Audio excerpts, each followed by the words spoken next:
Mhux se nispekula, iż-żejt jitla f'wiċċ l-ilma. Hekk sostna d-deputat Prim Ministru Ministru għas-Saħħa Chris Fern meta il-ġimgħa filgħodu Net News staqsih jekk jeskludix illi qed jitwettaq frame-up fuq jew illi saħansitra tal-istess frame-up qed jitwettaq mill-eks mexxej Laburista Joseph Muscat kif ġie allegat għal aktar minn darba.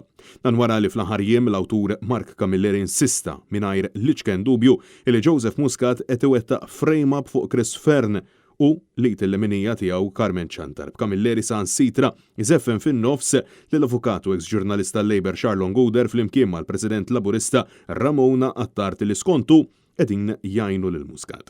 Fl-aħħar ġimgħat ġie rrapportat f'gazzetta fil-Pakistan li Chantar ixxaħmet minn kumpanija qrib il-Vitals u sussegwentament din issospendiet li l-anfissa minn kap eżekuttiv tal-Fondazzjoni għas-Servizzi Mediċi. Ftit tal-jiem wara ġie allegat ukoll li binta Selin taħlet xi flus brabta ma' xiri tal-passaporti flus li allegatament kienu kickbacks għal ħadd ħlief Chris Fern.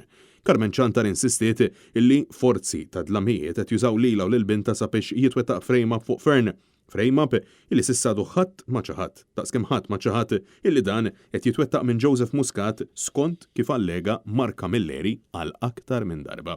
Għalaqstant Net News staqsa lil Chris Fern dwar dan kollu bil-Ministru jagħti xifhem illi għandu idea minnu jew minnu mal-persuni wara dawn l-allegazzjonijiet illi skontu huma redikoli. Qed jiġi allegat illi qed jitwettaq frame-up fuqek, onorevoli. One, inti teskludih dan li qed jitwettaq frame-up fuqek.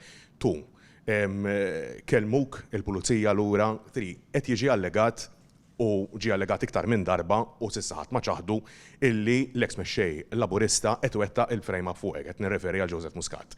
Dan teskludih, kellimtu inti. Minn fejn ġejjin u xemm warajha għandi ħsibiet tiegħi, però ma nixtieqx nispekola dwarhom fil-pubbliku hawnhekk, kemm għandi ħsibiet tiegħi. U fil-waqt li ħeġġeġ lill-pulizija sabiex jagħmlu xogħolhom, lanqas Fern innifsu ma eskluda li dan l-allegat frame-up qed jitwettaq minn Joseph Muscat. Palma ħeġġeġ il-pulizija jinvestigaw l-allegazzjonijiet u l-istejjer għarrieqa, inħeġġeġ il-pulizija wkoll jinvestigaw is-sors ta' dawn l-istejjer.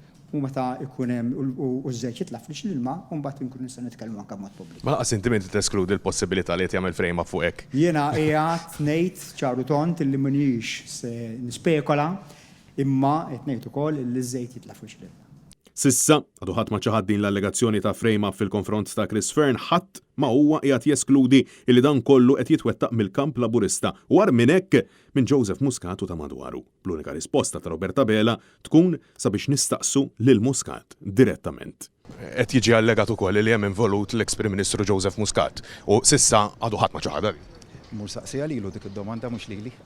Francesco Catania, għal Net News.